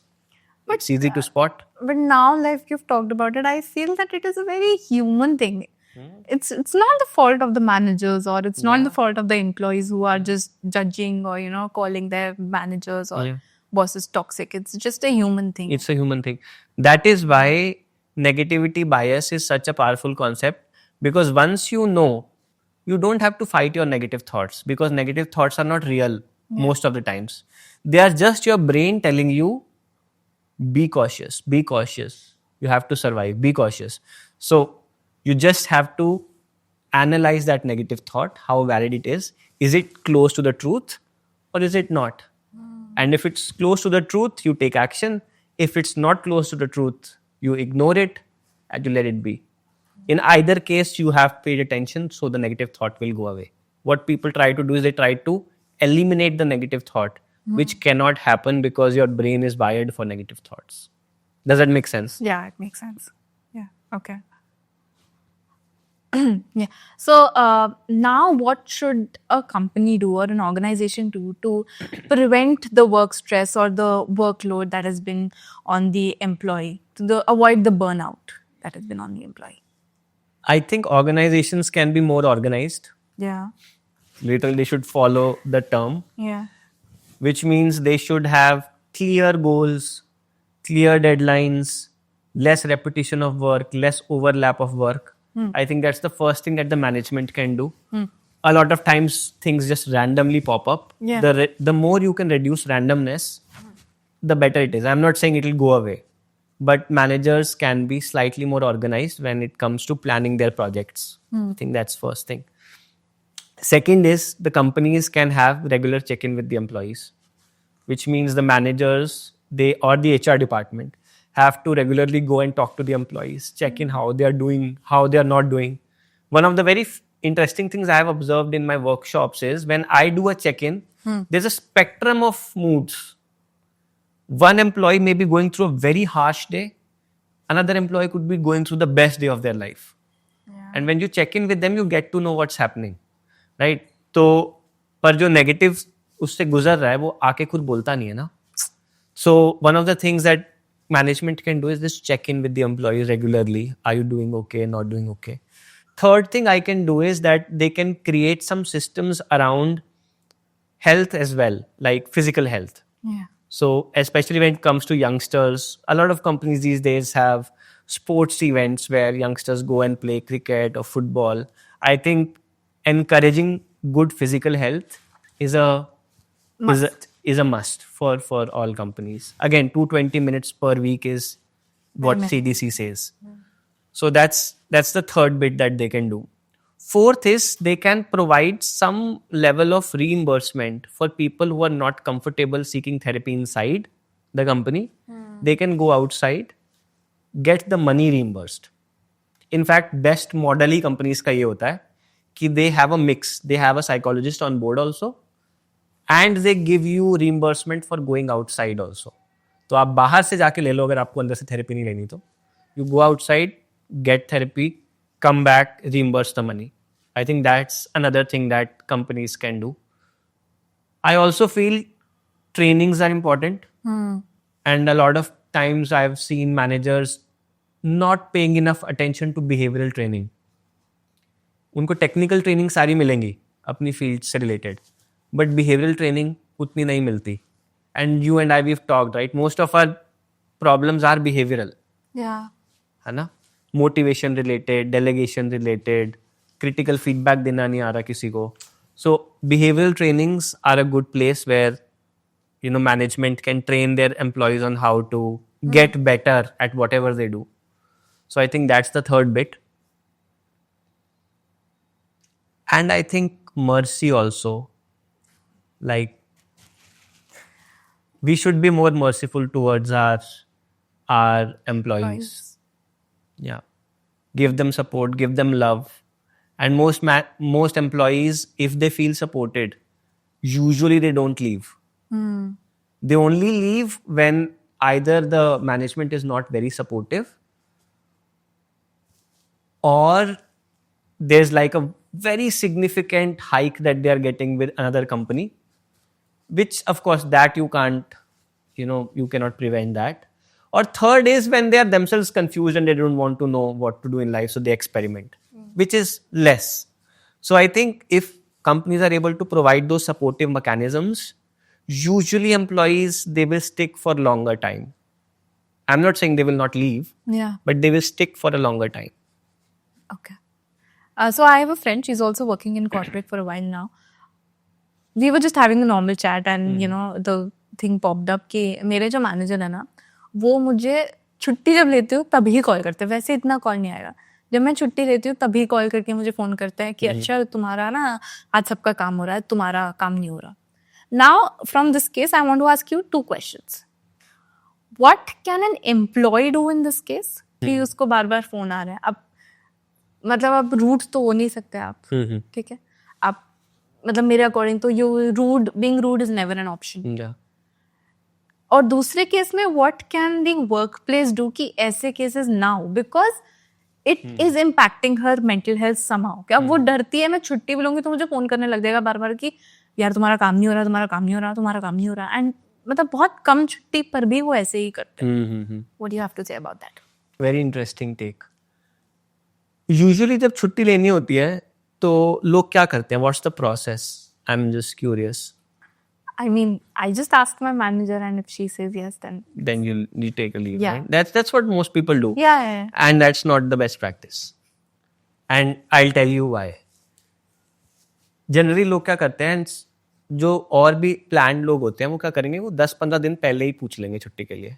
हमको तो basically there's a rule that I think in most of the offices there's a rule that you have to ask like a month prior or something like that. Correct. Yeah. So let's say you ask your manager a month prior. Yeah. ठीक है. उन्होंने उस time पे situation analyse करी. उनकी limited brain power ने calculate किया कि 1 महीने बाद तो कुछ काम होगा नहीं, तो ले लेते. They agree. आपने वो पोर्टल में गए, आप एम्प्लॉय पोर्टल में जाके लोग लीव अप्लाई भी कर देते हैं. वो मैनेजर उस टाइम अप्रूव भी कर देते हैं. ठीक है. Then the employee goes away. When the leave time comes they go away. Manager all of a sudden wakes up that there's not enough work getting done because that work is still pending. Then they call up the people who are on a vacation or who are in hospitals dealing with some problems with the families. And then employees get frustrated. The reason that this is happening is because expectations are not getting managed. Here's what an employee should be doing ideally. You ask your manager 1 month before that I'm going to take a leave. In fact, 1 month की भी ज़रूरत नहीं है. 2 weeks is enough usually. You ask them 2 weeks before, I'm going to plan a leave. Is it okay? Your manager will make some very narrow-sighted calculation. They'll say yes. You remind them after 1 week again, and 3 days before your chutti, and 1 day before your chutti, you again remind your manager and ask them what all needs to be done. And within that last 1 week period, you should ideally be giving handover to somebody for whatever work you are responsible for. Planning a leave does not mean applying for a leave in the portal or taking manager's approval. That's a big myth. Planning a leave means you ask your manager, you analyze what your deliverables are, you make sure that deliverables are getting done when you are absent. So you plan beforehand. Maybe you teach a team member, maybe you check in with your manager how it's going to be done, maybe you automate it, whatever you want to do. Work has to be done, whether you are there or not there. Right? You ensure that the work is getting done behind your back. You make a person accountable for your work, that they can be called up if something goes wrong, and then you go for a leave. Okay. Employees don't do that. Employees just take approval and then they vanish. But the work is not getting completed, which creates frustration for the manager. So then they will call you up and you are in Goa on the beach and your manager will say, hey, can you give this, report? Now you have to open your laptop on the beach. So that's, I think, where I think it's a two-way street. Yeah. And managers also have to ensure that constantly they are checking in with the team member, that whatever deliverables are, they are being given to somebody else. So I think it's a two-way street. What is that one message that you'd like to give it to the young employees who are struggling with the work-life balance? Okay, I think, how about, can I answer what one message I can give to the employees in general? Yeah, definitely.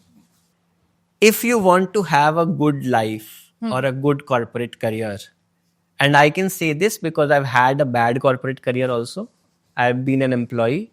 I've been a bad employee. I've been a good employee. I have been fired also. Now I have my own company also. So I can see the life from all the perspectives. I think every employee should be conscious of their image. Now, what is an image? Usually how we get treated in the world by people is not based on what we do. It's based on how other people perceive what we do. Now, basically, if I were to ask you, close your eyes, a little close your eyes, and think of, let's say, Sachin Tendulkar. What's the one word that comes to your mind? Cricketer. Okay. Yeah. Any others? Any other value? Like the image is coming like he's playing for the country and he's batting. Okay, fair enough. Now close your eyes again. Now think of Virat Kohli. What's the one word that comes to your mind? RCB. Huh? RCB. RCB comes to your mind. Yes. Right? Yeah. So now what I'm trying to do here is, what I'm trying to tell you is that we think in images. We have an image of each and every person in our life. Yeah. And when you meet somebody, you don't treat that person based on what they've done. You treat them based on what your image of that person is. Whether you will be respectful, whether you will be disrespectful, whether you will be indifferent, whether you will be polite, whether you will be impolite. How you treat them is based on your perception of them. That's an image. And an image consists of three things: the way we look, the way we talk, and the way we behave. Those are the three things. So if a person has to be treated well in the corporate world, they should keep their image really nice, which means they should dress up nicely to work. They should talk professionally at work. And they should act very professionally at work, which means they should take ownership, they should take responsibility, They should upskill themselves. They should do everything possible that improves their image in front of management. Because when the management will treat you literally, when they take your decisions for your promotion, for your increments, for your performance ratings, they will decide all of those things based on your image. So your image has to be tip top, which means dress nicely, talk professionally, act responsibly. I think that would be my message to all corporate professionals. And that's why I always tell youngsters, even though we've become very modern, you should dress well to work. Do not go to work in t-shirts, torn jeans, chappals. Make sure you are dressing up properly. Make sure you're talking very professionally. Do not pass loose comments. Do not crack too many jokes. Be perceived as somebody who's serious about their work. And of course, take care of your learnings. Take ownership of your job. Make sure you're at least doing what you promise. Yeah. That's the bare minimum. At least do what you're promising your boss. And if you're doing the other things well, you are in good shape. You will most likely be promoted. Okay. That's a very nice advice. Yeah.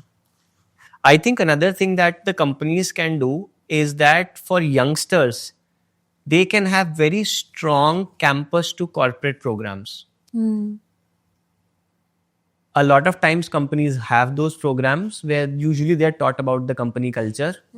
More important than that is in those 10, 15, 20 days where a youngster has joined the company or a newcomer has joined the company, there's a campus to corporate program where you teach youngsters the importance of responsibility.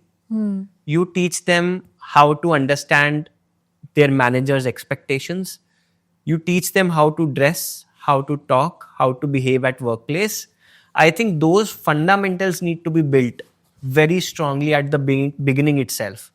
If a company is able to invest their time and money into good campus to corporate programs, I feel that that shows company in a very positive light in front of the youngsters, and youngsters tend to stay longer. I used to work for Reliance, and we had, I think, a 3-week orientation program, Yeah. and it was a campus to corporate program. It was amazing. Yeah. Till date, I think that's one of the strongest memories I have. In fact, research also backs that. Within the first 7 days of your tenure in a new company, people decide whether or not they'll stay there in the long term or not. Within the first 7 days. So the first impression is very important.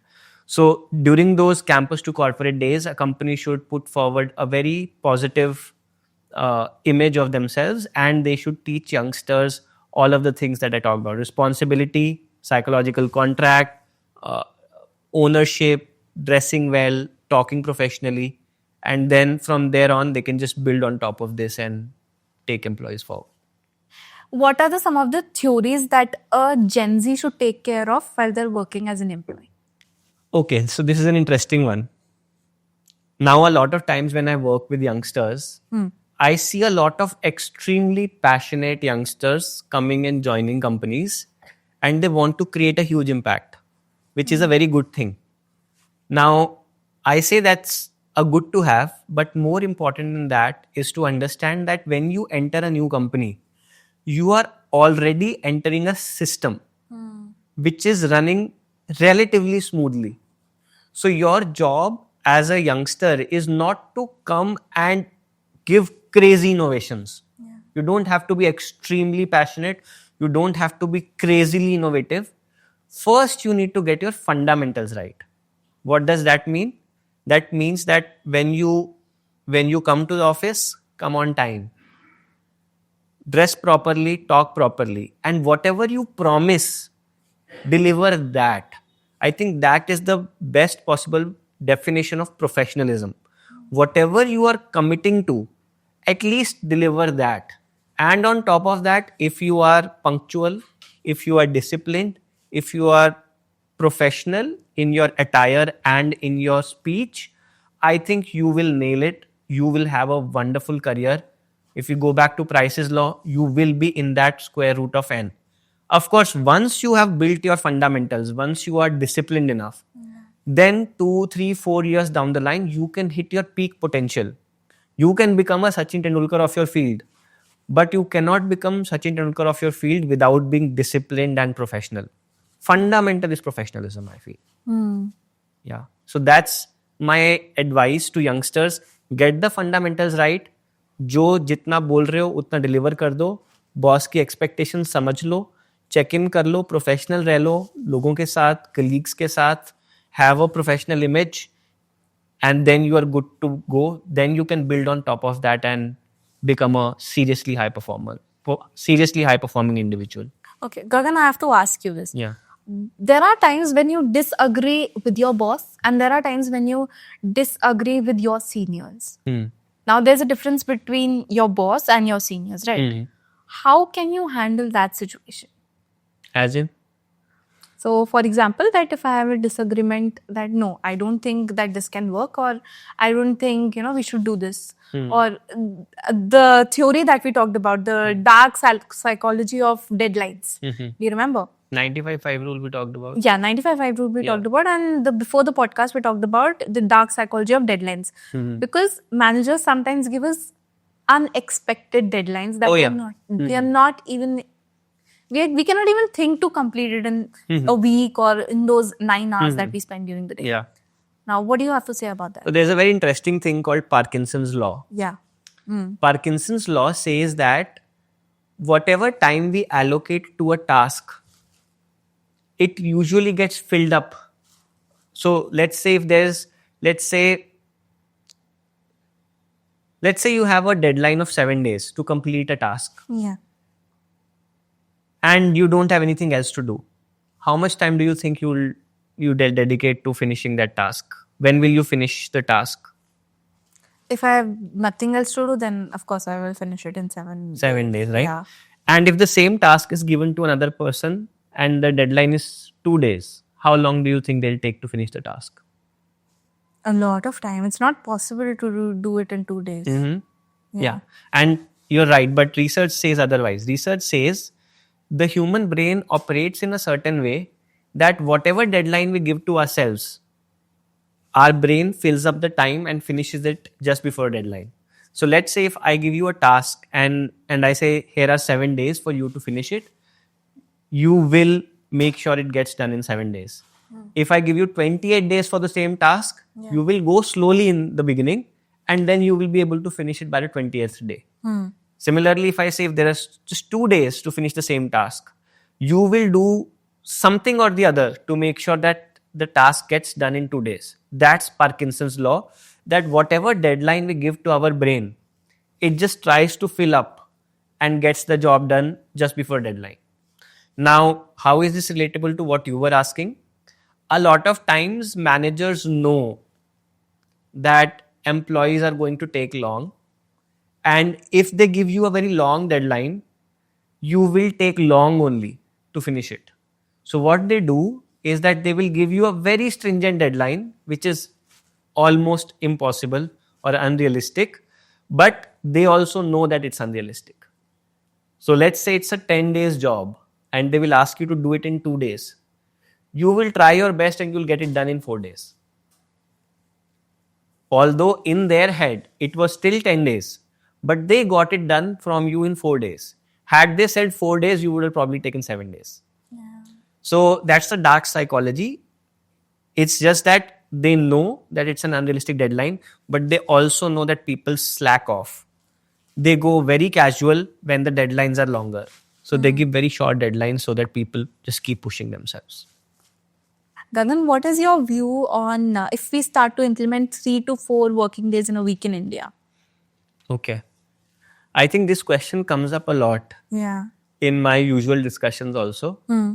And the first thing I ask people is, if you like something, if you love doing something, would you want to do it 3 to 4 times a week only? No. Why? Because I love doing that. I want to do it every day. Yeah. Okay. So if we link it back to the concept we discussed about Ikigai, if something is truly meaningful to you, it deserves more attention than just 3 to 4 days. Right? Anyway, to accomplish something really nice, cutting edge, you need to invest a lot of time.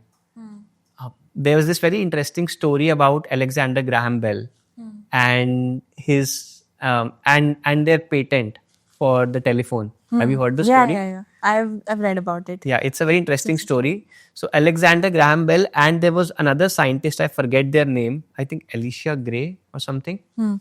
They both had the same technology. They both had worked on it and they both filed the patent on the same day. But just because Alexander Graham Bell's lawyer was just a few hours early, they were able to file the patent and they got all the fame. Now, why I'm saying this is because most organizations are fighting for the latest technology in the market. They are fighting for the latest innovation.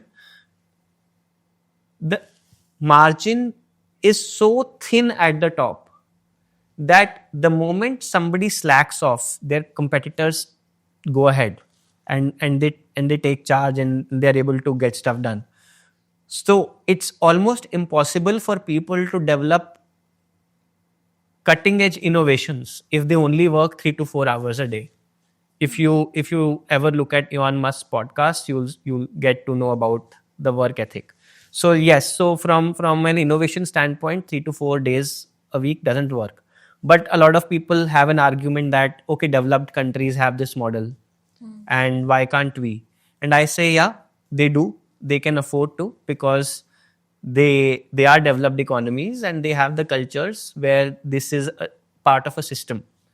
But we are not in a culture where this would work. Because if I ask for 4 days of work week or a 3-day work week, and there is somebody out there in the market who's ready to work 7 days, longer hours, and follow the 95-5 rule, employers will always prefer them.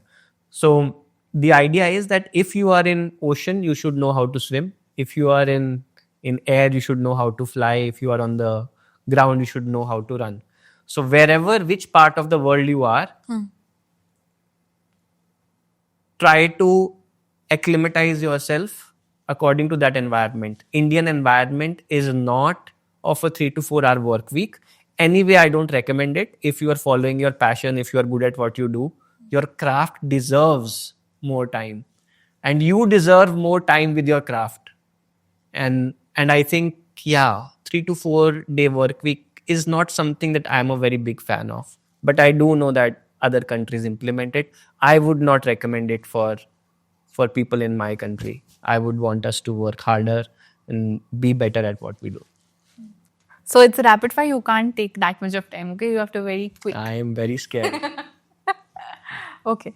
One self-care habit you swear by. Journaling. Oh, very good. One toxic workplace behavior people normalize.